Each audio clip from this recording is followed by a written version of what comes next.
Hello everyone, इस video में हम लोग क्लास 6 पियर्सन आईआईटी फाउंडेशन से first chapter measurements and motion के very short answer type questions को करेंगे।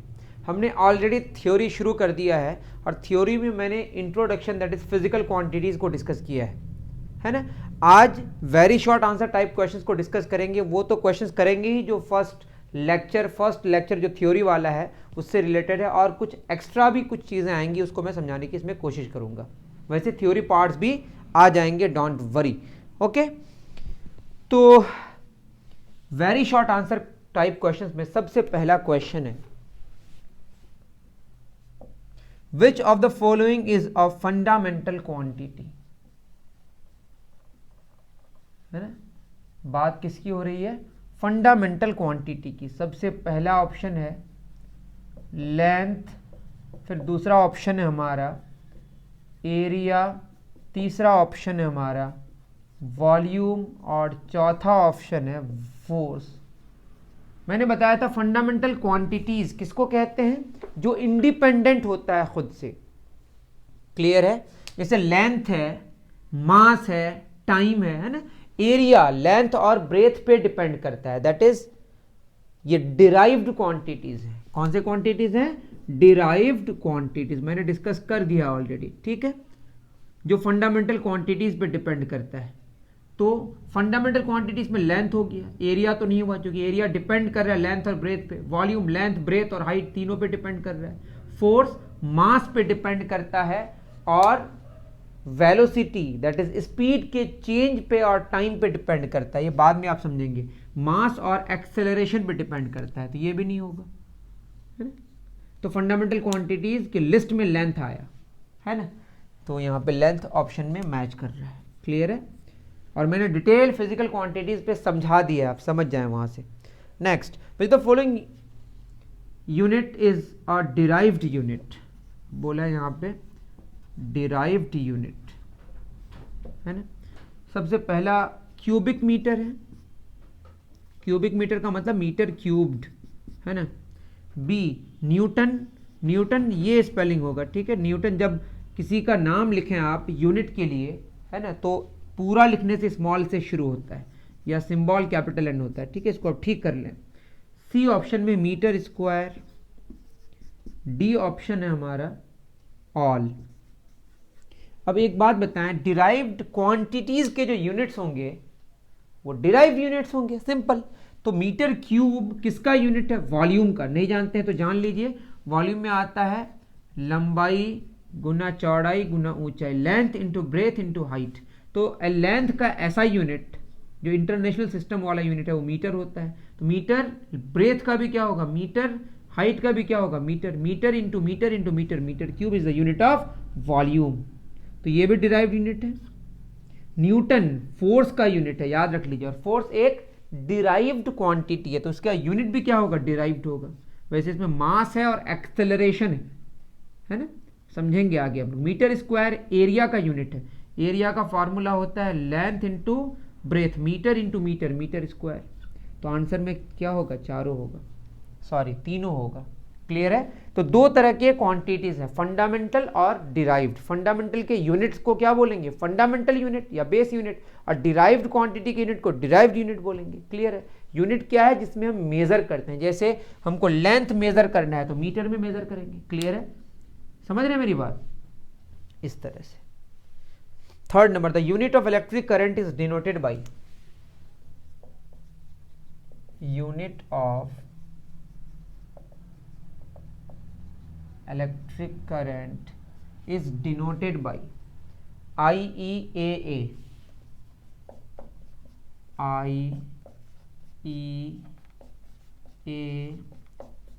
तो इलेक्ट्रिक करंट एक फंडामेंटल क्वांटिटी है जिसका यूनिट मतलब जिसमें हम मेजर करेंगे। जैसे टाइम को मेजर करते हैं सेकंड में, मास को मेजर करते हैं किलोग्राम में, उसी तरह से इलेक्ट्रिक करंट को मेजर करते हैं हम लोग एम्पियर में। एम्पियर एक साइंटिस्ट का नाम है। जब यूनिट के लिए इस्तेमाल करेंगे तो स्मॉल से लिखेंगे, पूरा लिखेंगे तो, लेकिन सिंबल क्या होगा? Capital A. दैट इज ये आंसर होगा। क्लियर है? तो इलेक्ट्रिक करंट का ऐसा यूनिट एम्पियर होता है जिसका सिंबल कैपिटल ए होता है। क्लियर है बच्चों? थर्ड नंबर हो गया। फोर्थ, फोर्थ बोला है prefix used for 10 raise to the power of -3। अब ये क्या चीज है, प्रीफिक्स क्या चीज है बता रहा हूं मैं। पहला मिली, दूसरा है हमारा माइक्रो, तीसरा है मेगा और चौथा है किलो। ये काफी इंपॉर्टेंट है। मान लेते हैं कि मैं 1 किलोग्राम लिखा, तो आपको पता होगा ये कितना होता है 1000 ग्राम, मतलब 10 इंटू 10 100 होगा, इंटू 10 1000 ग्राम, तो ये हो गया 10 raise to the power of 3 gram. इतना तो समझ रहे हैं, 10 10 10 मल्टीप्लाइड है 3 बार तो पावर 3 हो गया।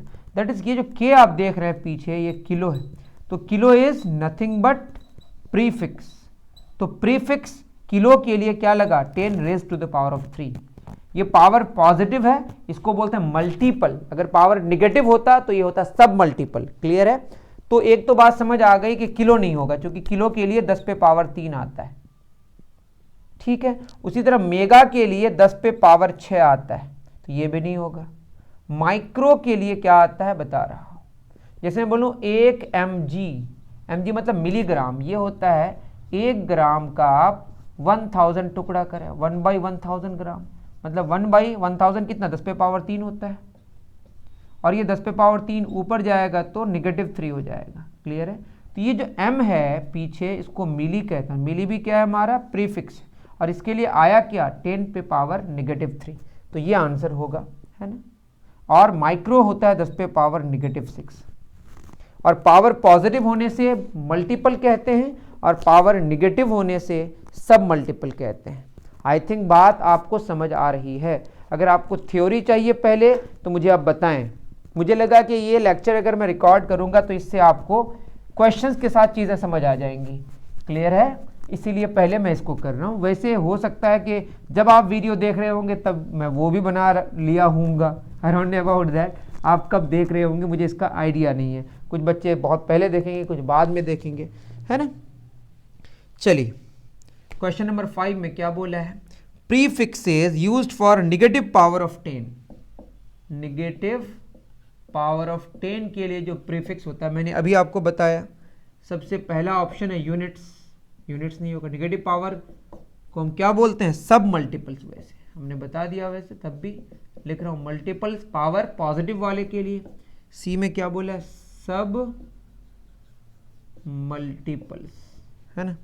स्टैंडर्ड्स, ये सारे वर्ड मैं क्यों लिख रहा हूं, देखिए स्टैंडर्ड जो होता है, यूनिट एक स्टैंडर्ड है। जैसे मैं बात करूं कि 1 मीटर जो लेंथ है वो हर जगह सेम है ना।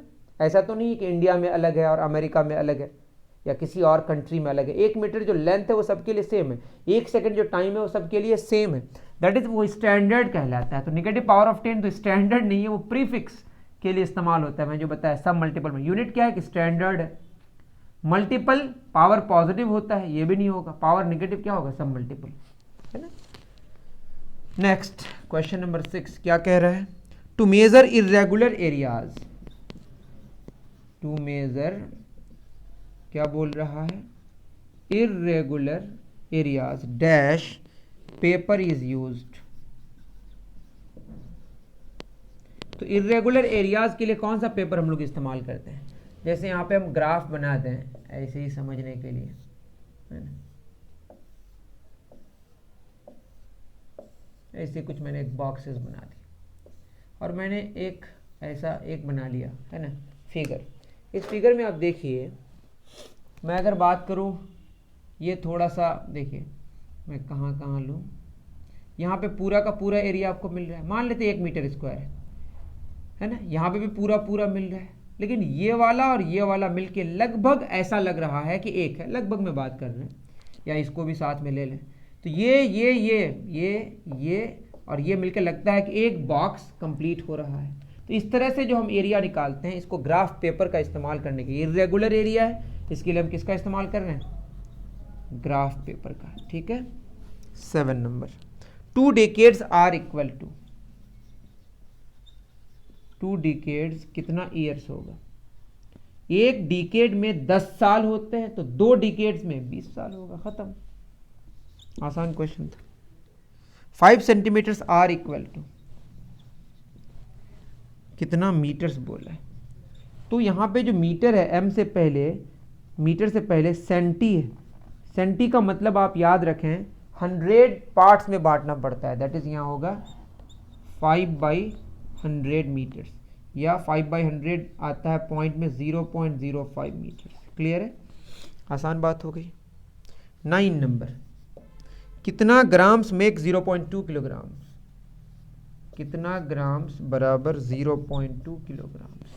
तो आपको पता है 1 किलोग्राम में 1000 ग्राम होता है, तो 0.2 किलोग्राम में 0.2 इंटू 1000 ग्राम, दैट इज ये पॉइंट हटेगा तो 2/10 गुना 1000 ग्राम, 0 कैंसिल, दैट इज 200 ग्राम्स। तो 200 ग्राम्स 0.2 किलोग्राम्स होगा। क्लियर है बच्चों? आई थिंक मेरी बात आपको समझ अच्छे से आ रही है। ओके, चलिए बहुत बढ़िया।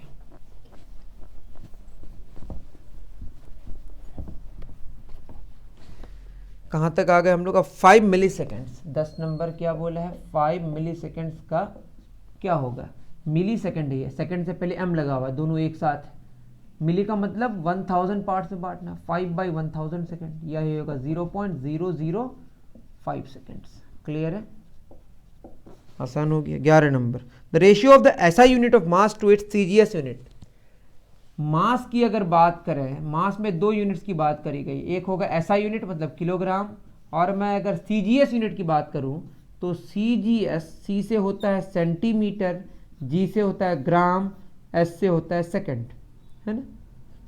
तो इसका यूनिट ग्राम हो गया। तो 2 तरह का, एसआई वाला हो गया किलोग्राम इंटरनेशनल वाला, और ग्राम हो गया सीजीएस वाला। क्लियर है, एसआई में एमकेएस होता है, एम से मीटर लेंथ का, के से किलोग्राम मास का, एस से सेकंड टाइम का। क्लियर है, तो इन दोनों का रेशियो मांगा है, दैट इज किलोग्राम और ग्राम का रेशियो। किलोग्राम मतलब 1 किलोग्राम, ग्राम मतलब 1 ग्राम। 1 किलोग्राम में कितना होता है? 1000 ग्राम, यहाँ के स्मॉल है, ख्याल में रहे, नीचे ग्राम, ग्राम ग्राम कैंसिल, तो आंसर क्या आया? 1000। That is SI unit of मास और सीजीएस यूनिट ऑफ मास का जो रेशियो है वो आया 1000:1, 1000 या 1000/1, मतलब 1000:1। क्लियर है। 12 नंबर क्या बोला है ये? A thread of length 20 centimetre is made into square then the length of its side. एक थ्रेड है 20 सेंटीमीटर का, इसको स्क्वायर बना दिया गया। आप खुद बताइए, 20 को 4 भागों में बांटना पड़ेगा, स्क्वायर है ना, तो ये भी 5 सेंटीमीटर होगा, ये भी 5 सेंटीमीटर होगा, ये भी 5 सेंटीमीटर होगा, ये भी 5 सेंटीमीटर, खत्म। या तो ऐसे निकाल लीजिए, या नहीं पता है तो आप क्या मान लें, इसको x मान लें।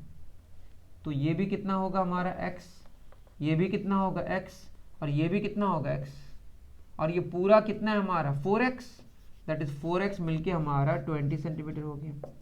तो 4 को कितना से गुना करने से 20 होगा? 5 से, दिया x बराबर हो गया 20/4, दैट इज 5 सेंटीमीटर। समझे बच्चों? बढ़िया। 12 हो गया। 13 में क्या बोला है? इसमें बोला है ratio of the SI unit of volume, है ना। एसआई यूनिट ऑफ वॉल्यूम अभी मैंने बताया metre cube, to the SI unit of area क्या होगा? Metre square. तो मीटर क्यूब मतलब मीटर गुना मीटर गुना मीटर, मीटर स्क्वायर मतलब मीटर गुना मीटर। वॉल्यूम का ऐसा यूनिट और नीचे एरिया का ऐसा यूनिट, 2 मीटर्स कैंसिल हो गए, तो बचा कितना? मीटर। क्लियर है, उतार लीजिए।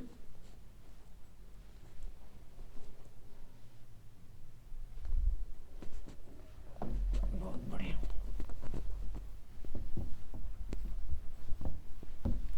नेक्स्ट क्या बोला है? 14 नंबर। 14 कह रहा है the volume of the sphere is 4/3 pi r cube. Volume sphere का, जैसे फुटबॉल है उसका वॉल्यूम का फॉर्मूला होता है 4/3 पाई आर क्यूब, जहां पे आर रेडियस है, पाई एक नंबर है जिसका वैल्यू अप्रॉक्सीमेटली 22/7 होता है। बोला भी पाई का वैल्यू आपको कितना लेना है? 22/7। R is the radius of sphere, then the radius of the sphere of volume, volume given है कितना? 704/21 मीटर क्यूब, और आपको रेडियस निकालना है। वॉल्यूम का फॉर्मूला लिख लेते हैं यहाँ पे, 4/3 पाई आर क्यूब बराबर 704/21, है ना। मीटर क्यूब भी है, लिख लेते हैं, लिखना है तो तो पाई मतलब क्या 22/7 r³ बराबर ये 3 है, उस पार चला जाएगा तो मल्टीप्लाई हो जाएगा, ये 4 मल्टीप्लाइड है इधर क्या हो जाएगा डिवाइड हो जाएगा, ये आप जान लें। 3 1 ज़ा 3, 3 7 ज़ा 21, 4 1 ज़ा 4, 4 3 0, 4 कितना 176 आया।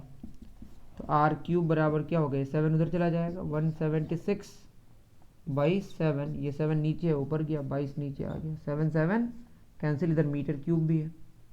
22 का टेबल में 8 से जाएगा 22 8 ज़ा 176, तो r³ बराबर 8 2 का क्यूब होता है that is 2 metre whole cube कर लेते हैं, 2 का क्यूब 8 हो गया मीटर क्यूब हो गया, तो यहाँ से हमारा रेडियस आ गया कितना 2 मीटर। अब चेक कर लीजिएगा, इसको चेक कर ही लेते हैं ठीक है। क्वेश्चन नंबर 14 का आंसर होना चाहिए आई थिंक 2 मीटर, बिल्कुल सही है। 15 में क्या बोला है, 14 आपको टफ लग रहा होगा शायद।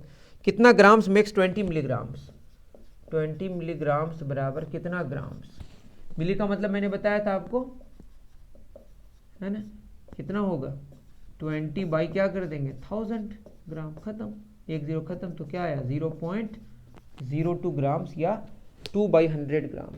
क्लियर है, 15 हो गया। 16 क्या बोल रहा है, the SI unit of mass is, आसान है, तो मास का एसआई यूनिट मांगा है तो आंसर क्या होगा किलोग्राम। मैं पूरा नहीं लिख रहा हूँ अब है ना। एरिया इज मेजर्ड इन, तो एरिया का फॉर्मूला क्या होता है लंबाई गुना चौड़ाई, लेंथ इनटू ब्रेथ, अगर हम रेक्टेंगल की बात करें तो है ना। तो अगर हम मीटर में लें ऐसा यूनिट तो मीटर गुना मीटर क्या होगा मीटर स्क्वायर, यहाँ तो बोला नहीं कैसा यूनिट होगा। और अगर दूसरा लें सेंटीमीटर या सेंटीमीटर ले तो ब्रेथ भी सेंटीमीटर, क्योंकि लेंथ और ब्रेथ तो सेंटीमीटर में मेजर होगा दोनों, सेंटीमीटर स्क्वायर, या मिलीमीटर लें तो मिलीमीटर गुना मिलीमीटर क्या आएगा मिलीमीटर स्क्वायर। तो क्या क्या हो सकता है तीनों हो सकता है ठीक है। जो लेंथ का लेंगे वही ब्रेथ का ले रहे हैं, किलोमीटर लेंगे तो किलोमीटर इंटू किलोमीटर क्या होगा किलोमीटर स्क्वायर, ठीक है मिटा दूं। चलिए अब सवाल में बोला है dash is use to measure the length of the curve line, कोई कर्व लाइन है उसको मेजर करने के लिए उस कर्व लाइन के ऊपर आप एक थ्रेड रख देंगे, उस थ्रेड को फिर आप स्केल से मेजर कर लेंगे, सिंपल। तो थ्रेड का इस्तेमाल करते हैं, इजी क्वेश्चन था, इसको इस्तेमाल लिख ही नहीं रहा। 19 क्या बोले, relation between length L area and volume we. देखिए वॉल्यूम का वैसे फॉर्मूला होता है length into breath into height. तो कोई अगर क्यूबॉइड है, जैसे आपका घर है ना कमरा ये वाला, वैसे तो ये देखिए एक है हमारा लंबाई और ये क्या है हमारा चौड़ाई, ये जो आप देख रहे हैं ये वाला, ये क्या है हमारा ऊंचाई। तो लंबाई चौड़ाई को अगर हम मल्टीप्लाई करें तो ये तो एरिया और इंटू हाइट हो गया, समझ रहे हैं। या ब्रेथ और हाइट मिलके भी तो एक हमारा एरिया होगा ना ये वाला। इतनी बात समझ पा रहे हैं मुझे नहीं पता, मतलब दो डायमेंशंस लेके जैसे ब्रेथ हाइट लेके या लेंथ ब्रेथ लेके एक एरिया मिलेगा सरफेस का। तो वॉल्यूम बराबर क्या होगा लेंथ इंटू ये ब्रेथ और हाइट वाला area, length into area.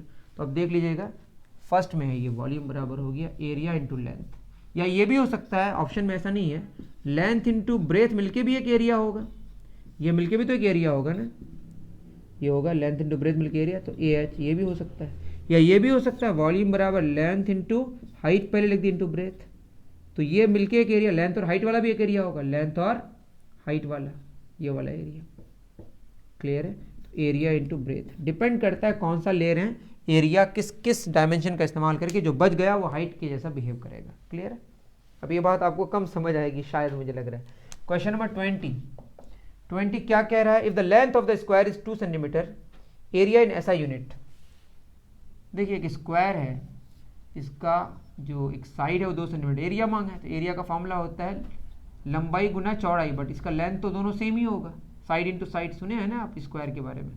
2 centimetre है, दूसरा भी कितना है 2 सेंटीमीटर, ऐसा ही में मांगा है तो 2 को 100 से डिवाइड करना पड़ेगा, मीटर में आएगा, यहाँ पे भी 100 से डिवाइड करना पड़ेगा, तो 2 इंटू 2 4, यहाँ 10 पे पावर 2, 10 पे पावर 10 पे पावर कितना हो गया 4 मीटर स्क्वायर, ऊपर गया तो क्या हो गया -4 हो जाएगा, ये आंसर होगा। क्लियर है,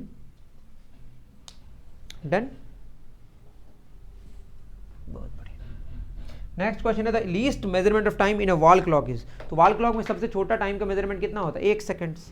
the thermometer use to measure the minimum and maximum temperature of a day is called, जो उसको हम उसका नाम है शायद 6th टेम्परेचर, देख लीजिएगा आप।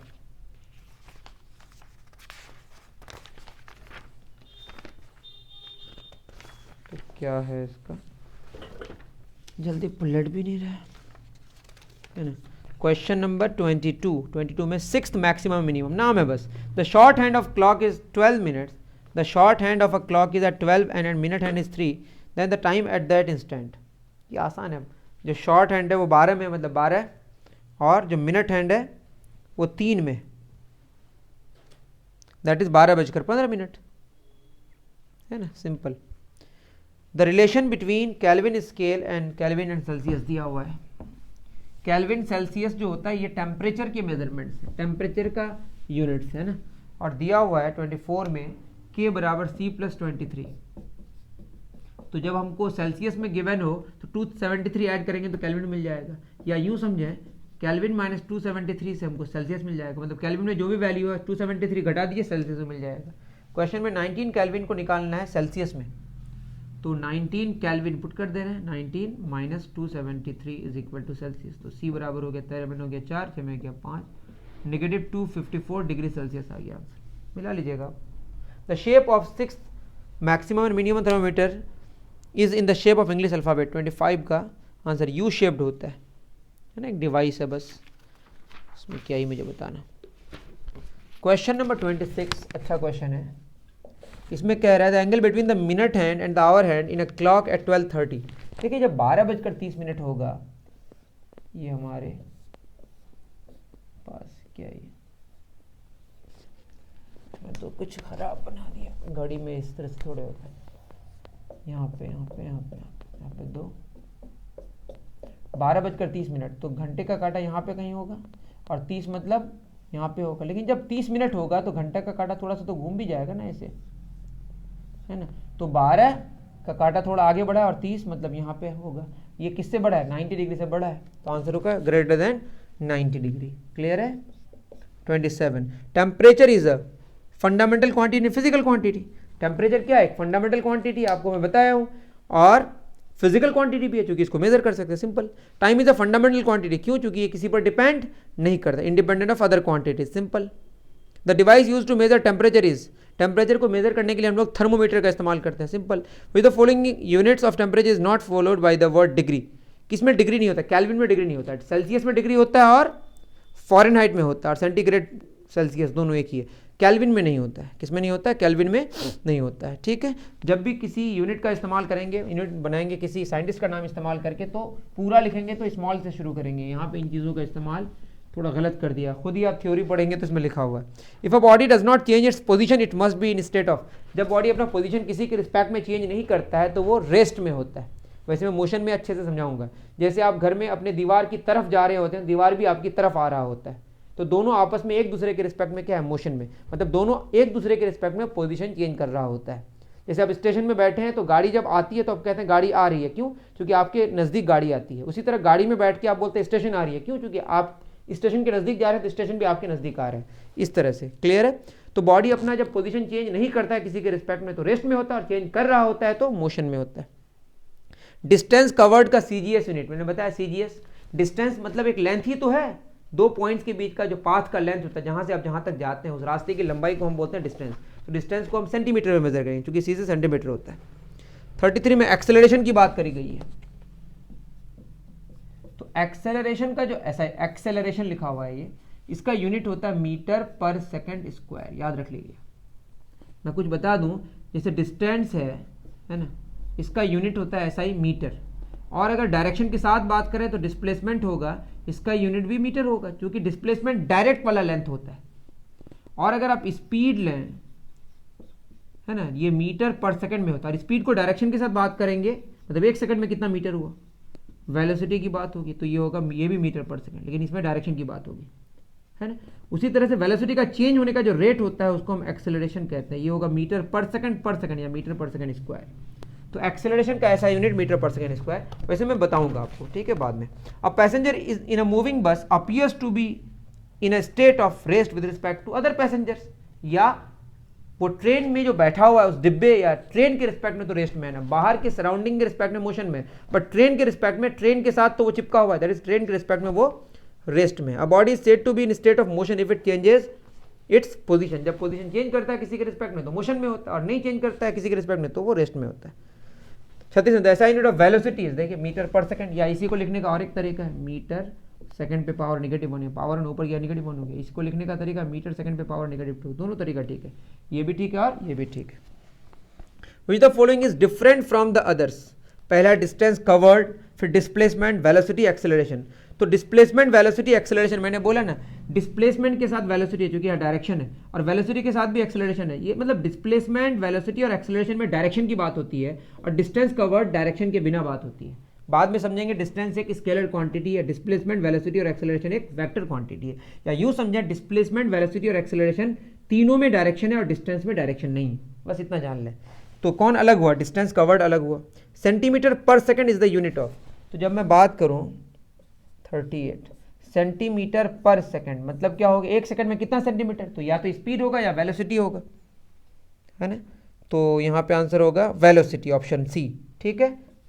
39 क्या बोला है, if the velocity of body decreases gradually with time, तो वेलोसिटी जो है अगर डिक्रीज करे तो अभी आप जान लें इसको डिसेलरेशन बोलते हैं या रिटार्डेशन बोलते हैं, दोनों, या तो डिसेलरेशन बोलेंगे या क्या बोलेंगे, रिटार्डेशन। अब वेलोसिटी इंक्रीज हो तो एक्सेलरेशन होगा।